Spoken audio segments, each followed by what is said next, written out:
Aia- ja metsasaaduste kuivatamine on väga lihtne ja tervislik toidu säilitamise viis. Heas kuivatis ja õigel temperatuuril kuivatatud saaduses säiluvad vitamiinid ja muud kasulikud ained, mis näiteks kuumtöötlemisel kaotsi lähevad.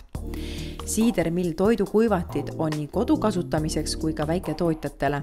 Kõigil väiksematel kuivatitel nagu Excalibur, Harmony ja Beosec on temperatuuri reguleerimise võimalus. Küljed on kinnised ning õhk imetakse sisse eest restide vahelt ning surutakse välja tagant. Sellised tunnelkuivatid tagavad toidu aroomi säilimise ning kuivamine toimub kõigi plaatide osas ühtlaselt. Kui kuivatatav saadus on püree kujul, siis tuleb paigutada restidele teflonist mitte nakkuvad aluslehed. Erinevaid toiduaineid kuivatatakse erinevatel temperatuuridel.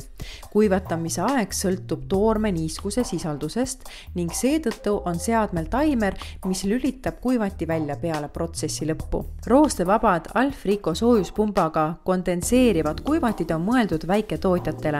Kuivati kogu protsessi käigus tekkiva niiskuse ja väljutab selle. Energiat kulub ligikaudu 30–35% vähem võrreldes eratarbimises olevat lihtsate ventilaatori ja otse elektriküttel kuivatitega. Tutvuge Siidermill toidukuivatite valikuga kodulehel siidermill.eu.